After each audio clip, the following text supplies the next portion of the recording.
You know, interacting with dogs makes a lot of people happy, but not everyone knows how to greet them correctly. Oh, and I am just getting to know this dog, so I hope I'm not doing it incorrectly. But Stephanie Bennett, the owner of Believe in Dog Training, is here with the do's of don'ts of greeting a dog. Okay, where did I go wrong? So let's do. You didn't go wrong at all. He's he's got a lot of energy. So let's do this. Let's switch. I'll give you Tex and let me take Badger. Okay. Because he needs a little redirection because he's only 4 months old. Okay. Oh my gosh. Very and good. Tex and Badger are friends. They're very good friends. They can't stop playing together. Oh hey, yes, Badger. I know, Badger's a cattle dog, so he has a lot to say also. So Thank sweet. you. Yeah. Look at that face. By the way, guys, all of these dogs do have homes and parents. Yes, So indeed. don't Very good call. parents. Yes, don't call wanting to adopt them. But this is a critical time. Stephanie, you've met both of my boys. Yes. And my younger son, Andrew, is a little bit more, he loves dogs and loves animals, but he's nervous around them. Yes, yes. And so when he always wants to greet them, but I always say, ask the owner first before you go up. And I don't know if, I mean, obviously that should be a good indicator, right? Yes, I say that not only should you ask the owner, but of course the dog should have a say in the matter, right? The dog should be able to make the choice, not just the owner. So, you know, one of my favorite quotes my mentor says is that petting a dog is an earned privilege, it's not a right. So, you know, just like everybody. So what we're talking about is approaching unfamiliar dogs. You see a person that has a dog that looks kind of friendly, let's talk about the right way to approach them because you don't know that dog. We don't know what may happen or how that dog feels about new people and all of those things. Exactly. Now, you've got Tex is not a very good example because Tex will let anybody touch him. Right. And so, but I would say that that's kind of rare.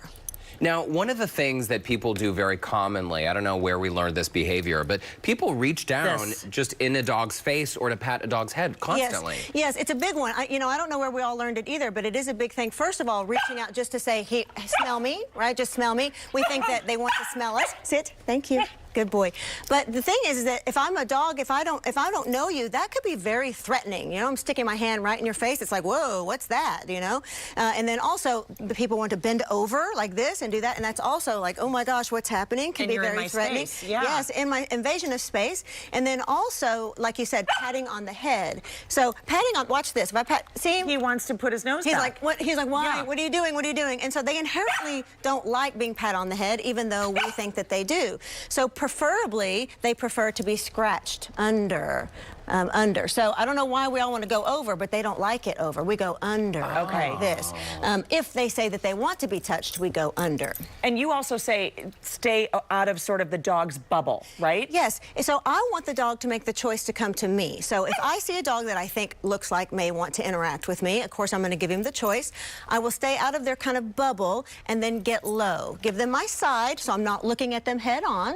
Give them my side, stay low, and then let them come to me on their own time. If they've come to me, then that means they want to be pet and they want to interact. They get to make the decision. And you say stay on the side because approaching them head on can be very threatening to them, right? And like it does take it as a staring or approaching head on can be threatening. And that's very interesting because as children, we always want to bend down, right? We want to get to their eye level. That's and right. As our pets, we need to be there too. Yes. And the other thing is that, you know, it's especially unfamiliar dogs, but you see it on the news. I mean, this is how people get bit all the time. Grabbing or hugging or putting your face in an unfamiliar dog's face is very big no-no, just because, and kids do it a lot, you know? And so, you know, like I said, we've got dogs that we can train to, that have the natural temperament to train to want, like Tex, you know, they can kind of do whatever they want to Tex. He's very tolerant. That's just his natural temperament. But like I said, I would say that that's kind of rare. Most dogs we should approach more like this.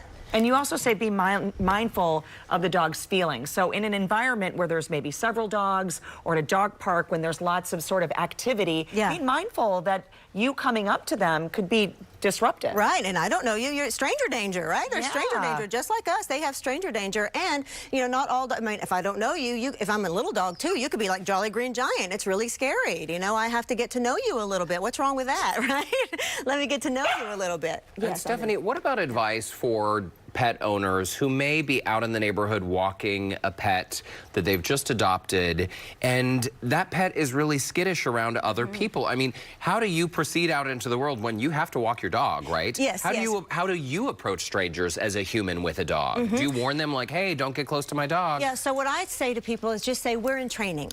We're in training. I have a new rescue. People will hear those words. Sometimes people are blinded by cute puppy and they just want to keep coming. So, but people will hear if you say, we're in training, or he's a new rescue, or he's a little fearful, then that's good. I also love, we have these yellow vests, these big bright yellow vests, and they say, in training, give me space. Oh, that's genius. And so that's a visual, right? It's like yield, yeah? So that people can understand. But those things are very, very useful. But usually the words, we're in training, that will help. Yeah, people go, oh, okay, let me yield. Or back off, lady. It's sort of like that works too. The student driver aspect, right? You see that student driver. It is, because it is interesting to me how many people, they go straight forward and they don't see the dog clearly giving body language of like, I'm a little uncomfortable, I'm a little uncomfortable. Right. And so we have to help people understand. And to just drive home the point is, especially a puppy, the interaction, the human interaction is very important. So we're not saying don't go up to the dog in the intro. Just be mindful. That's right, that's right. And unfamiliar dogs mostly. I mean, our dogs, our own pets, get tolerant to us and what we like to do and all of that stuff.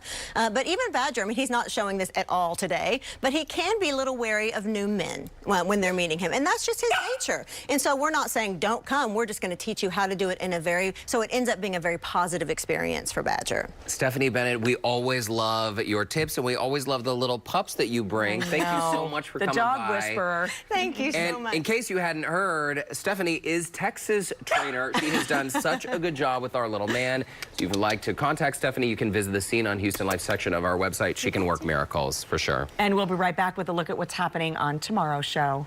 Thank you.